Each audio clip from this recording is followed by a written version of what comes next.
Salve galera, estamos aí começando mais um CooperaCast. Hoje com os acontecimentos dos dias 3 de abril a 9 de abril de 2019. Este é um podcast da Cooperativa do Saber, muito mais que cursinho, que já está com as provas de bolsa para a turma de maio de 2019. Vai lá no site e se inscreve, preços incríveis. Estamos em conjunto com o canal História com o Dé. A apresentação é minha, André Benson, e os comentários do professor Sumaré de Geografia e o professor Rafa de Sociologia. E aliás, aqui na Cooperativa do Saber teremos neste sábado sessão de filmes Lanterna Mágica. O filme é Batman, o Cavaleiro das Trevas. Os comentários, sobre o filme serão do professor Guilherme de História. Se inscreve lá no site, aula aberta, e traz o amiguinho também, beleza? Então agora vamos começar com os destaques iniciais, o jogo rápido. E aí, professor Sumaré, jogo rápido, jogo em 1 minuto. Bom dia, boa tarde, boa noite, como diria o Rafa. Peguei essa, hein, Rafa? Aí galera, salve galera, estamos aqui no CooperaCast dessa semana. André, o bomba dessa semana é o fim do horário de verão. Foi decretado pelo nosso presidente que a partir de agora não teremos mais horário de verão. O horário de verão é uma determinação política, então há países que têm, alguns países têm, outros não têm.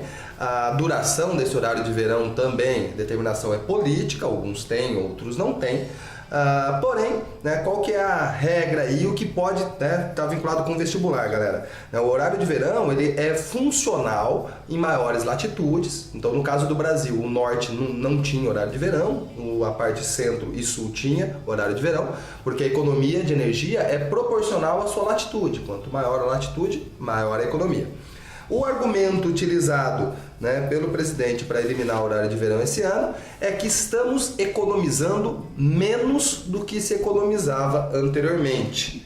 Esta é a justificativa para acabar com o horário de verão, André.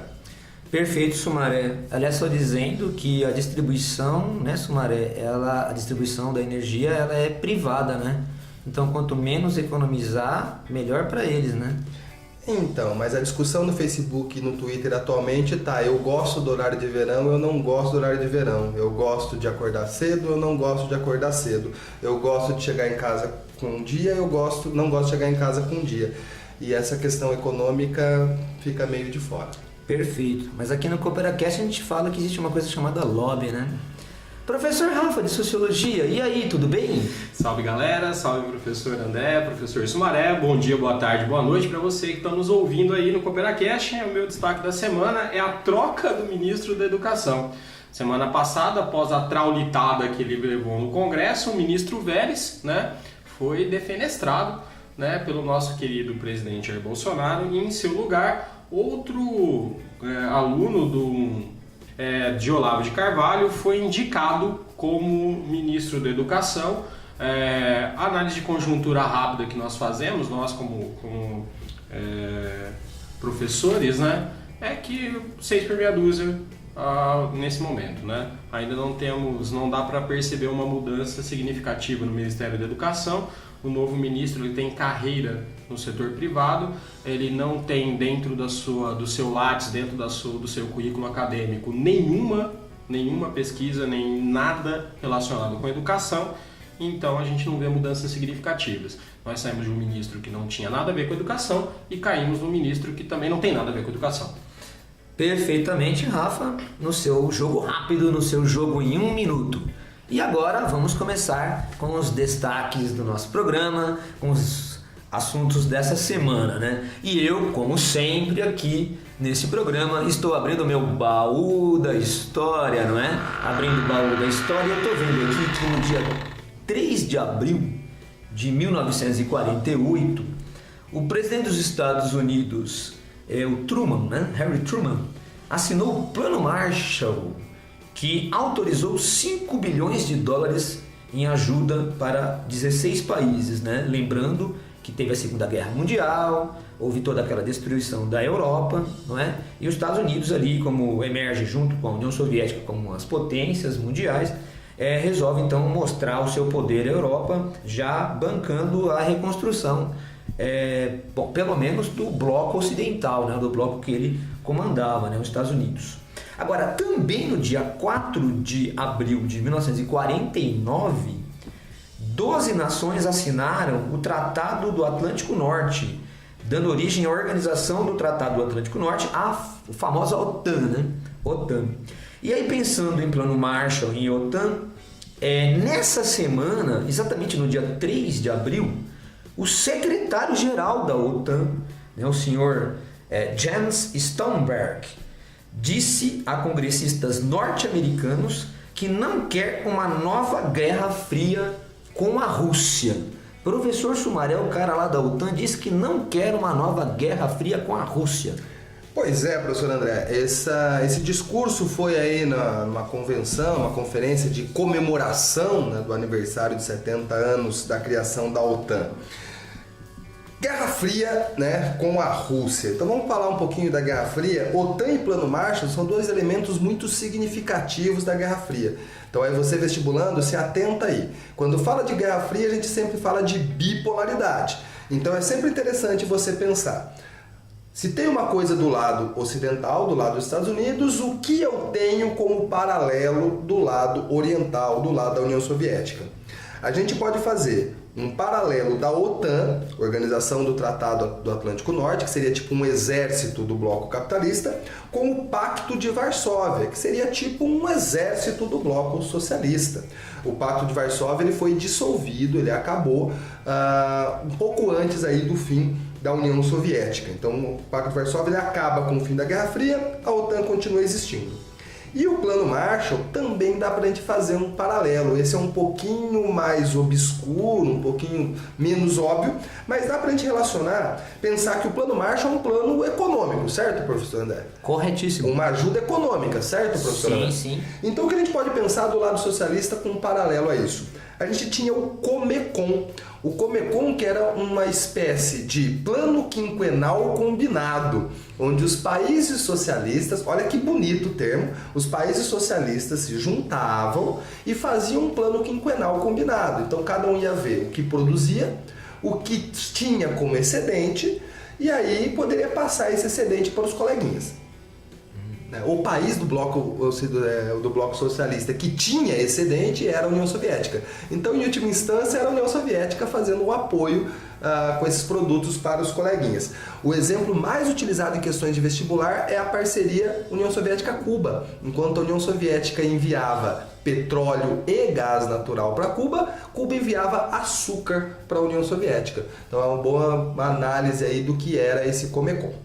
Beleza, esses blocos aí, essas alianças, faziam parte desse contexto da Guerra Fria que ficou muito caracterizado pela corrida armamentista. E é nesse teor que o Jens Stoltenberg fez esse pronunciamento, uma vez que a Rússia, ela continua com um projeto de armamento, então ela não cumpriu algumas partes do acordo de 1987 e o presidente da OTAN ele disse, olha, o secretário-geral da OTAN disse, não queremos uma nova Guerra Fria. Portanto, tudo bem a Rússia não ter cumprido a parte dela do acordo, vamos tentar cumprir a nossa para não voltar a uma corrida armamentista. Então está dentro desse teor. O que é interessante a gente pensar sobre Guerra Fria é que até agora a gente só falou de questões dentro da Europa. Porém, fora da Europa, a gente teve outros elementos que também faziam parte da Guerra Fria. Professor Rafa, no caso do América Latina, o que rolou durante a Guerra Fria? A gente pode, esse modus operandi, se a gente pode colocar dessa forma, dos investimentos que os Estados Unidos fizeram no bloco ocidental, depois de um tempo a América Latina também foi alvo desses investimentos. Destacadamente, os países que já começavam um processo de industrialização. A gente pode destacar Brasil, Argentina e México, foram países que receberam vultosos investimentos de bancos norte-americanos e de empréstimos diretos feitos também pelo Estado norte-americano. Então, inicia-se, portanto, já no governo Dutra, né? Dutra vai herdar, de certa forma, um processo de industrialização que começa com Vargas em 1930, percorre JK, entra de cabeça nos militares e o investimento estrangeiro vai ser a força motriz na questão financeira para financiar o que a gente vai chamar depois na ditadura militar de milagre brasileiro. Né? Uma das nossas, da nossa dívida, um dos nossos fatores para a criação da nossa dívida externa vem muito disso, vem dessa formatação de empréstimos que vão ser feitos pelos Estados Unidos, que além das contrapartidas econômicas, espera também contrapartidas políticas. Né? A gente pode ver a tese, usando por exemplo a tese do professor Muniz Bandeira, que encara que a boa parte das ditaduras militares que acontecem na América Latina é um reflexo do que estava acontecendo no mundo.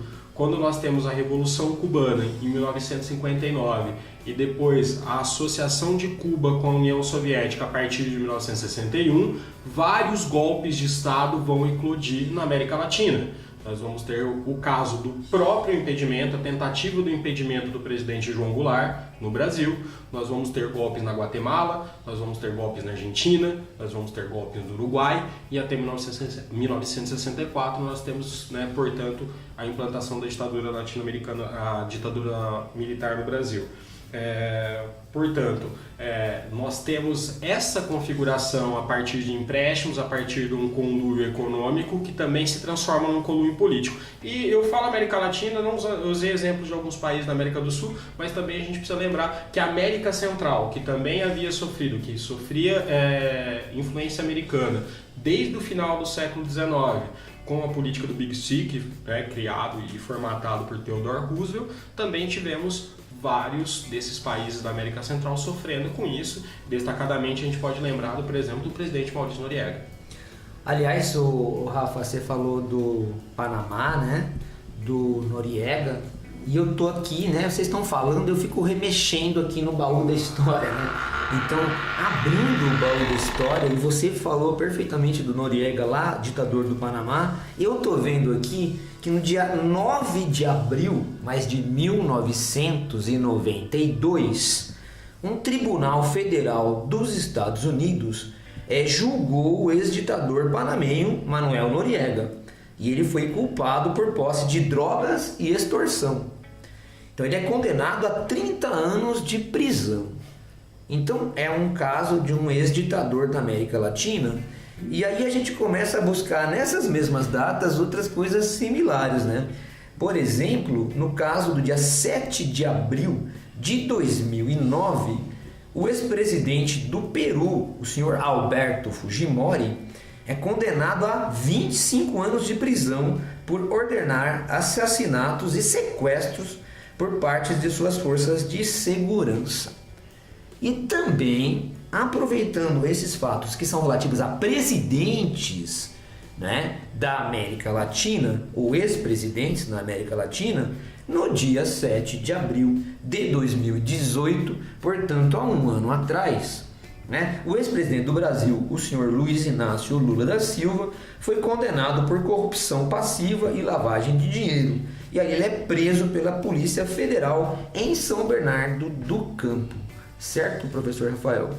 A prisão do presidente Lula é um assunto extremamente polêmico, né, do ponto de vista político, até se levarmos em conta as últimas eleições, a polarização que ocorreu nas últimas eleições, né, o segundo turno entre Jair Bolsonaro e Fernando Haddad expôs uma discussão que o professor Marcos Coimbra coloca como uma ideia de um petismo e o antipetismo, né, que se levar em conta as eleições desde 94, nós temos no Brasil um petismo, representado pelo Partido dos Trabalhadores, e muito além do Partido dos Trabalhadores, a figura do ex-presidente Lula, e um antipetismo, que durante algum tempo, de 94 até 2010, foi representado, até 2014, perdão, foi representado pelo PSDB.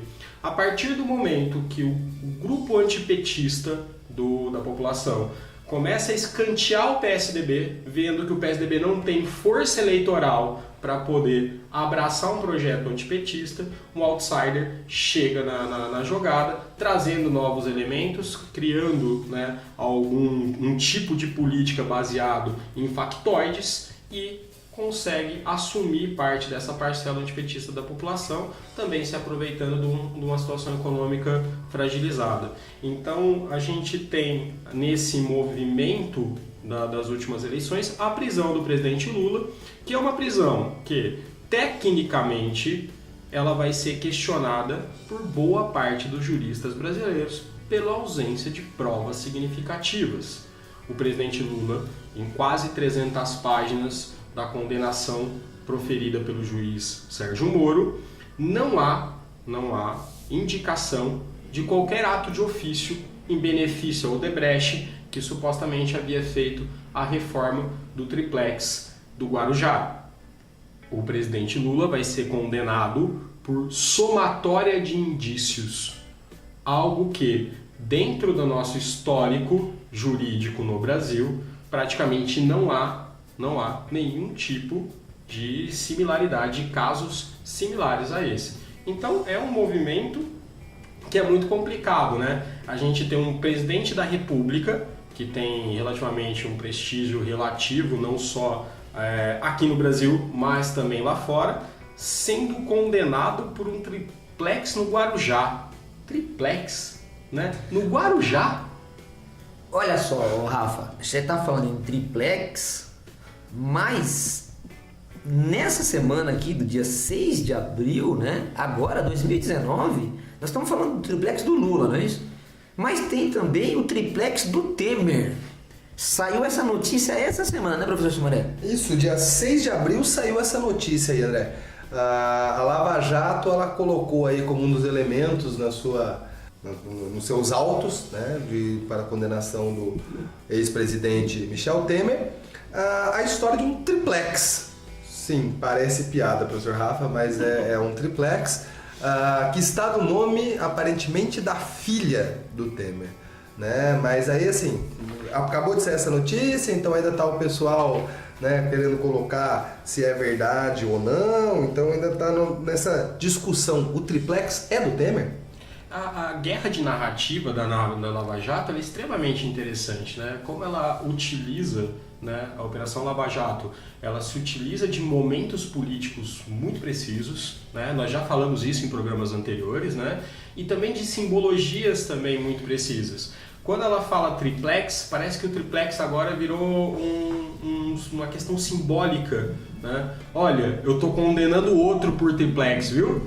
Então a gente condena todo mundo, né? Desde que tenha um triplex. Então é uma questão significativa extremamente interessante como que a gente vê como que a Lava Jato é utilizada politicamente. Aliás, essa é uma palavra que fica no meu ouvido aqui, né? Triplex, triplex do Lula, triplex do Temer. Vocês sabiam que no baú da história um ex-presidente também foi acusado e foi preso, inclusive, né, pela ditadura militar, que foi o ex-presidente Juscelino Kubitschek. E vocês sabem qual foi a justificativa? Foi um duplex. Que ficava na Avenida Vieira Souto, né? E essa foi a justificativa de que ele tivesse sido, né, preso. E depois todo mundo sabe a história do Juscelino, né, que teve na rodovia Dutra, né, aquela morte mais misteriosa naquele acidente, até que foi analisado pela Comissão da Verdade recentemente, não é mesmo?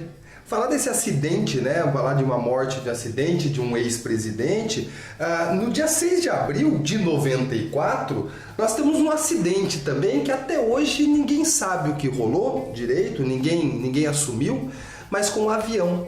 2 presidentes, no caso, o presidente Juvenal Habyarimana, que é o presidente de Ruanda, e o presidente do Burundi, Cyprien Ntaryamira, estavam num avião que sofreu um atentado. Esse avião, enquanto estava pousando em Ruanda, sofre um atentado e os 2 presidentes morrem no ato. E você sabe, Sumaré, se abrir o baú da história, você vai saber que este caso aí, no dia 7 de abril de 1994, né, vai gerar o famoso genocídio de Ruanda.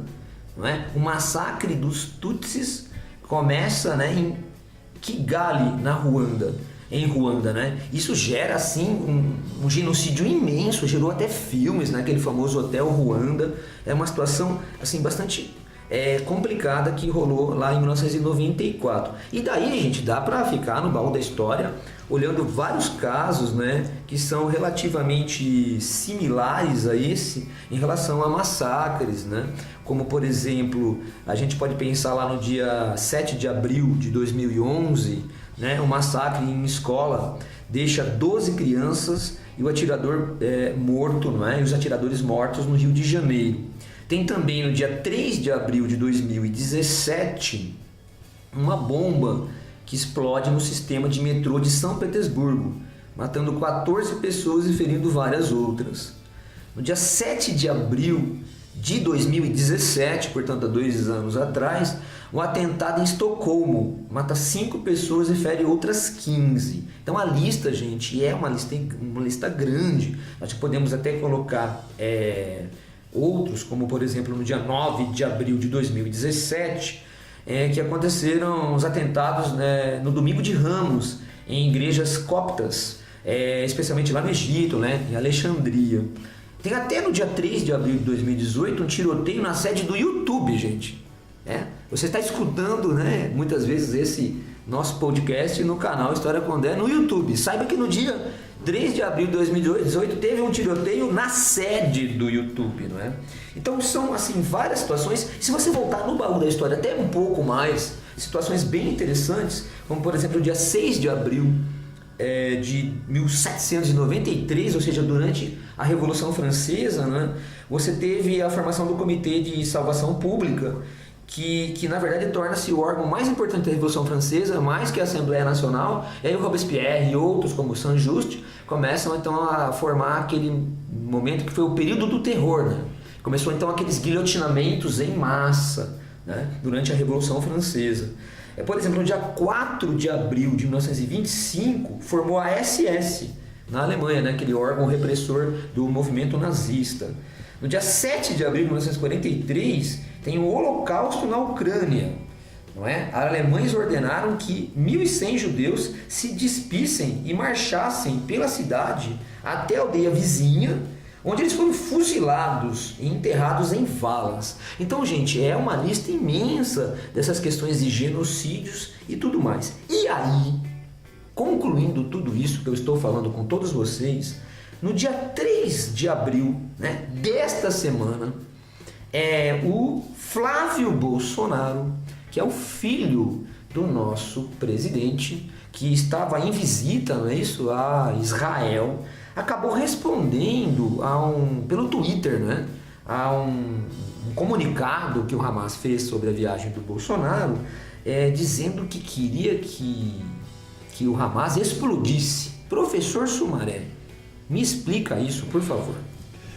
Bom, vamos entrar num assunto bastante delicado aqui.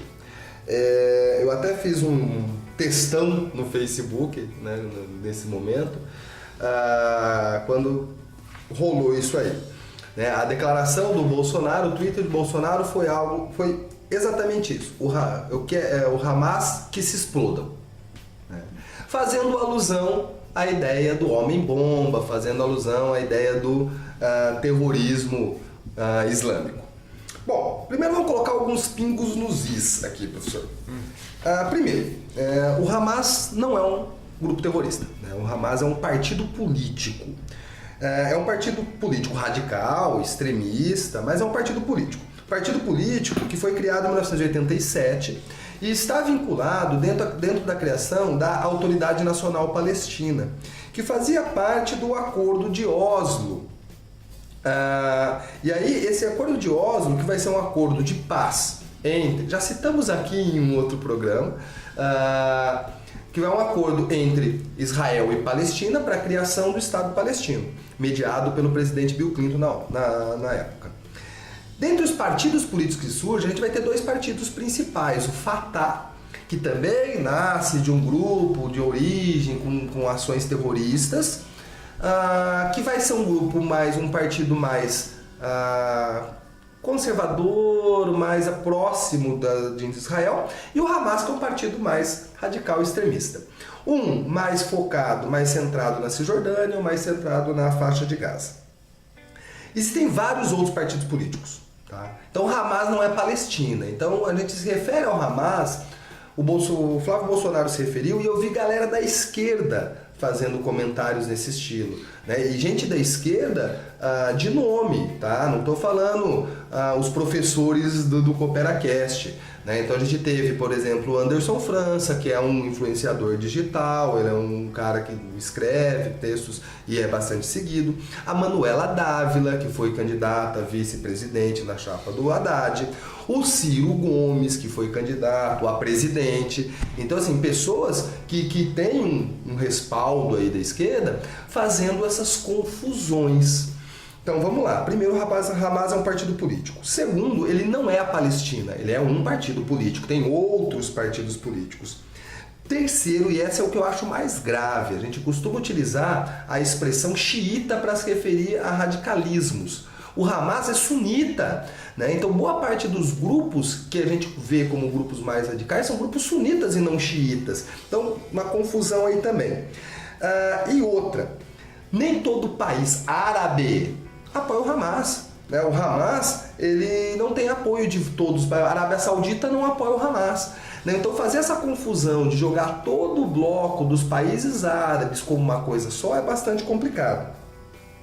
E aí é o seguinte, como funciona a Palestina hoje? A Palestina está praticamente bipartida, ela está dividida.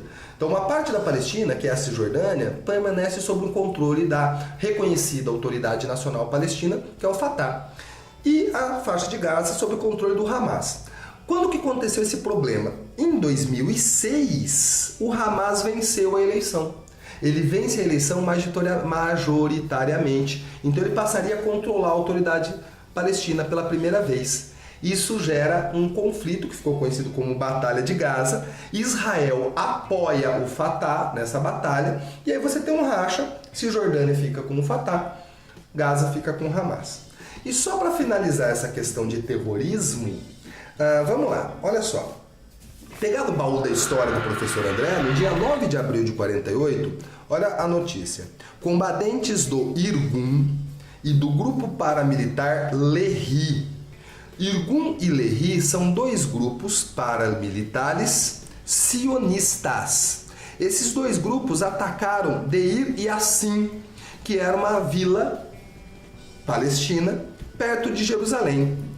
Essa ação, no dia 9 de abril de 48, matou mais de 100 civis palestinos desarmados. Se eu falo de uma ação de um grupo contra um outro grupo civil desarmado, que nome que a gente costuma dar para essas ações? Terrorismo? Terrorismo. E aqui estamos falando de dois grupos judeus.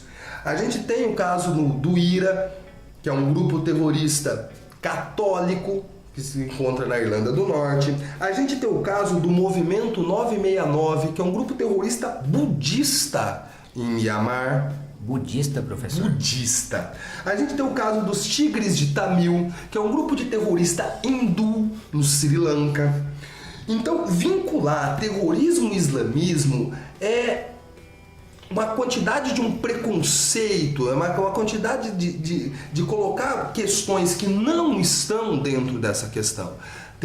Existe ações terroristas vinculadas a questões religiosas? Sim. Mas vincular religião a terrorismo, não. Quando a gente fala de terrorismo, a gente tem terrorismo civil, terrorismo de pessoas, de grupos paramilitares de um grupo para com outro, e a sociologia ela faz uma divisão no campo do terrorismo, fazendo vários tipos de terrorismo, né, professor Rafa? Comenta com nós aí. Não, complementando o que o professor Sumaré está falando, a gente tem que sempre pensar que dentro da sociedade nós temos organizações de sociedade civil e temos a ideia do próprio Estado. Né? O Hamas remete muito a essas questões. Em que sentido? Se eu estou disputando o Estado, né, eu não posso, né, como indivíduo, como membro da sociedade civil, montar um movimento social para disputar esse Estado. Eu preciso montar o quê? Eu preciso montar um partido político. A ação para disputar o Estado necessariamente passa por uma estrutura de um partido político que vai ter regras, que vai ter burocracias, que vai ter leis estabelecidas para que eu possa alcançar esse Estado. O que acontece? Eu tenho aqui, como de contrapartida, não só o Estado faz ações dentro da sociedade, mas temos a noção do que um grupo dentro da sociedade civil pode se formar e montar algo que a gente vai chamar de movimento social para alcançar determinado objetivo, né? Então, com o Hamas, há uma bela confusão nisso. Nós temos um partido político, só que ao mesmo tempo ele vai ser considerado uma organização terrorista por Estados Unidos, União Europeia, Canadá, Japão e Israel. Assim, outras nações, obviamente, né, entendem de outra forma. Nações, por exemplo, como Austrália, Nova Zelândia, classificam apenas algumas brigadas como terroristas, né? No caso, quando a gente pensa o Hamas, pegando por esse gancho que o professor Sumaré bem colocou, ele é um partido político. Ele tem uma outra relação diferente de um movimento social. Se a gente usar a terminologia de movimento social, por exemplo, dentro da sociologia norte-americana, usar um estruturalista, Charles Tilly, por exemplo, o Charles Tilly coloca o seguinte, que um movimento social que busca alcançar um determinado objetivo, ele vai precisar de quê? Ele precisa do que ele vai chamar de repertório. Dentro do seu repertório, ele pode usar algum tipo de ação. Eu posso, por exemplo, fazer uma greve, como, por exemplo, aconteceu no Brasil durante a década de 70, 80, principalmente com o novo sindicalismo brasileiro. Eu posso fazer movimentos como o de não violência, como aconteceu na Índia, por exemplo, com Gandhi. Eu posso utilizar, de certa forma, aspectos de violência, como, por exemplo, parte do movimento negro, sobre o começo do movimento negro na África do Sul, sobre a égide de Nelson Mandela, que depois de um tempo após a sua prisão vai aderir à ideia da não violência na luta contra o apartheid. Então nós temos aqui esse embaralhamento que as pessoas confundem movimento social e partido político dentro do espaço da sociedade. Aliás, professor Rafa, você falou em apartheid na África do Sul, e eu mexendo aqui no baú da história, vi que no dia 3 de abril de 2010, né, o tal do Eugene Terry Blanche, que era líder do movimento de resistência africana, ou seja, líder dos brancos, né, na África do Sul, ele é assassinado em sua fazenda. E aí abre um viés aqui para a gente comentar sobre o movimento negro, né? E aí tem uma data que a gente não pode deixar de citar nunca aqui no programa, não é? Que no dia 4 de abril de 1968, o Martin Luther King Jr. é assassinado, não é? Por James Earl Ray em um hotel, né? Em Memphis, Tennessee, não é? Martin Luther King, que era um dos grandes líderes do movimento negro americano, era um também que tinha uma proposta mais pacifista, não é, em suas marchas. Isso redundou naquele famoso discurso na capital Washington, que dizia que tinha um sonho, né, numa época futura haveria a igualdade. I have a dream that my poor little children will one day live in a nation where they will not be judged by the color of their skin, but by the content of their character. I have a dream today. Todo esse movimento acabou redundando na Lei dos Direitos Civis nos Estados Unidos em 1964, e ele acaba sendo assassinado nesse ano de 1968. E nós temos uma notícia dessa semana, que é 7 de abril de 2019, nós ficamos sabendo isso aí pela imprensa, que uma família no Rio de Janeiro, né, de pessoas negras, foi fuzilada, não é? E aí, professor Sumaré? 80 tiros. No carro, né? 80 tiros. Não é um, né? 80. É surreal, é surreal. Eu queria fazer um levantamento, né, se possível, em que capital do mundo, hoje, estamos em 2019, em que capital do mundo, fora de situação de guerra, um veículo civil recebe 80 tiros de munição militar. Eu acrescentaria, professor, em qualquer capital do mundo, em uma zona de guerra, um veículo receberia 80 tiros. E aí, assim, os relatos que estão aparecendo das pessoas que viram, de testemunhas, de pessoas que estavam no carro, são assustadores, né? Relatos do tipo de que não houve uma notificação, que não houve uma voz de comando, foi simplesmente um fuzilamento. Então, assim, é uma situação tão surreal, mas tão surreal, que é difícil de comentar, né, no ponto de vista acadêmico, né, sobre isso. Como discutir o que foi necessário para uma sociedade para chegar num ponto como esse, né? Que nível de relações sociais, estruturais, que foram construídas para a gente chegar num ponto como esse. É necessário tanta coisa envolvida nesse processo para conseguir chegar numa situação como essa, que é assustadora. Se a gente pensar que no pacote anticrime do nosso ministro da Justiça, que foi divulgado, que foi pensado algumas semanas atrás, chegamos a comentar aqui no CooperaCast, um dos elementos que estavam lá é: se o militar alegar pressão ou medo, ele não seria condenado. Então esse grupo de soldados, eles podem dizer que estavam em situação de pressão? Afinal de contas, eu imagino que um soldado, ele constantemente está em situação de pressão. Afinal de contas, ele carrega um fuzil, ele tem esse aparato da força. Eu acho que ele é uma situação de pressão. Então eu posso alegar isso? Eu posso alegar que é uma situação de medo, porque afinal de contas é um negro dirigindo um carro? É muito complicado pensar nisso, né? Então aí, se a gente fizer as relações com a questão do movimento negro aqui, e toda a discussão desse movimento negro que foi levantada nos Estados Unidos, principalmente com a figura do Martin Luther King e do Malcolm X, né, que são os dois expoentes aí, e cada um deles com uma visão, uma leitura da situação, para fazer um parênteses assim, com cultura pop, né, no CooperaCast, o Stan Lee, né, o criador da maioria dos super-heróis da Marvel, agora que a gente está no momento de hype do universo Marvel, ele vai utilizar elementos disso para adaptar os X-Men.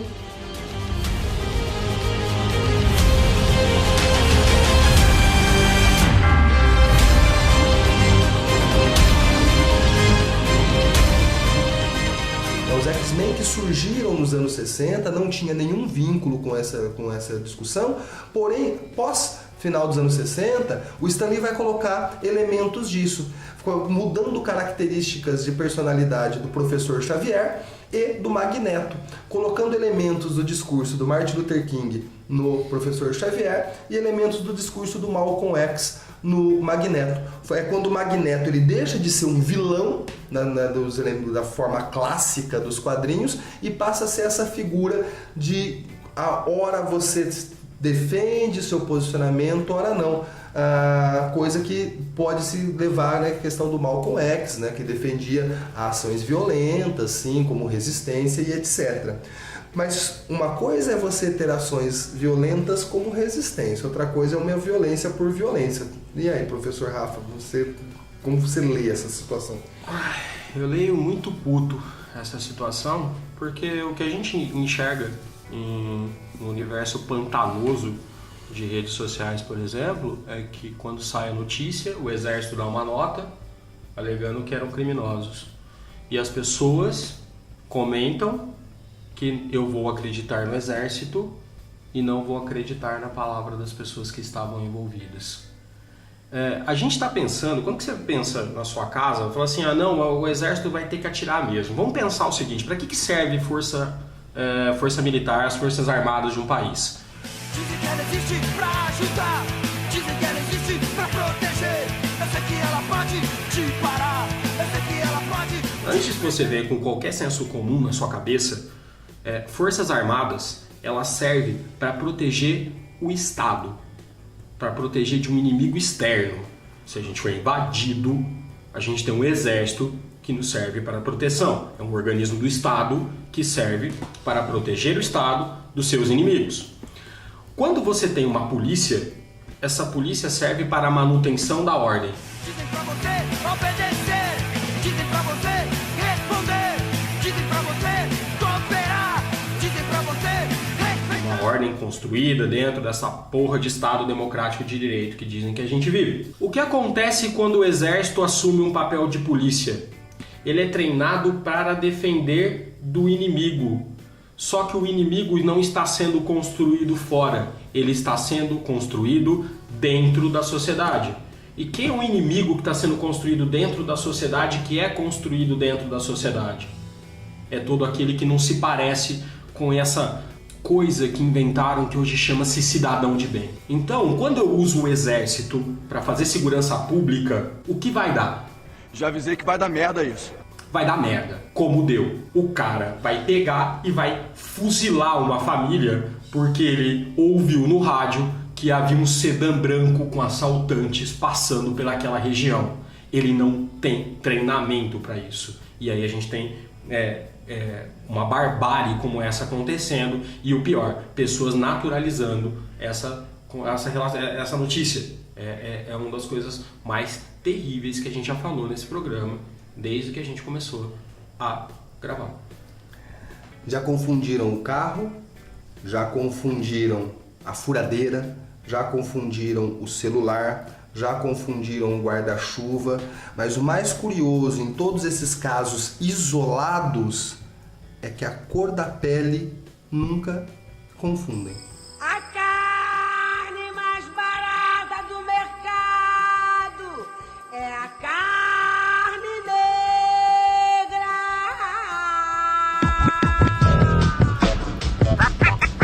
Tá ligado que não é fácil, né, mano?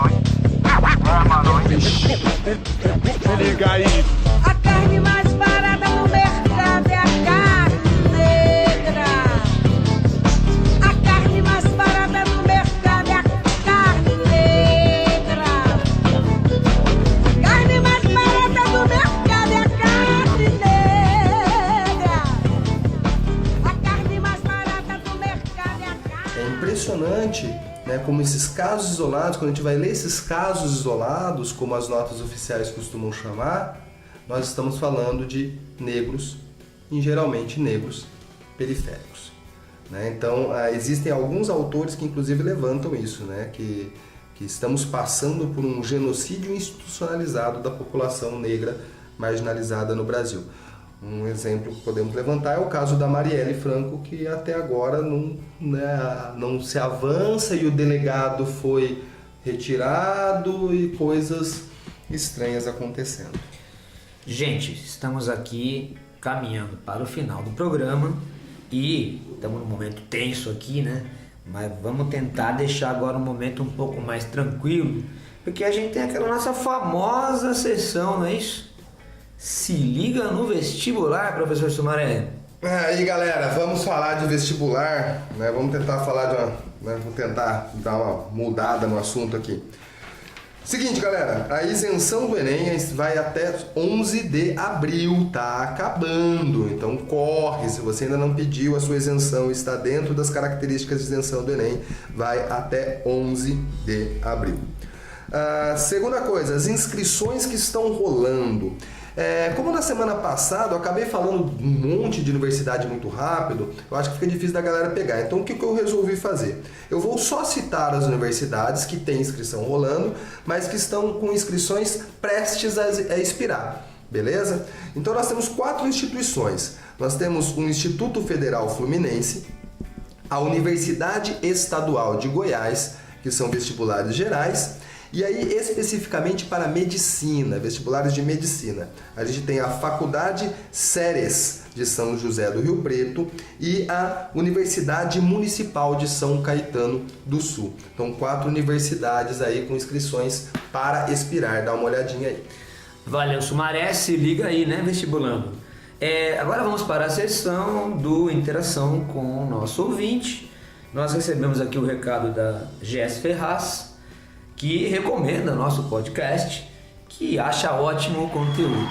Valeu, Jess! Valeu aí, né? E também o Luiz Guilherme Souza Nascimento, que comentou lá no YouTube que ele gostou do podcast, elogiou o podcast, dizendo que tem conteúdo de qualidade, né? Valeu, Luiz! E aí o professor Rafa não vai ficar satisfeito se eu não disser aqui ao vivo para todo o Brasil que também tivemos o comentário do protótipo de guaxinim invertido. Sensacional, né? Valeu, protótipo de guaxinim. E aí, gente, depois dessa a gente tem que ir embora. Professor André, no mundo que o nosso ministro da Ciência e Tecnologia compra pão de roupa de astronauta, O que é o protótipo? o protótipo do guaxinim invertido. Sensacional, gente. Depois dessa é só mesmo indo embora. Agradecendo os comentários do professor Sumaré, agradecendo os comentários do professor Rafa, agradecendo a parte técnica, mais técnica do Brasil, do professor Chico. E um abraço e até mais. Valeu. Bum, bum, bum,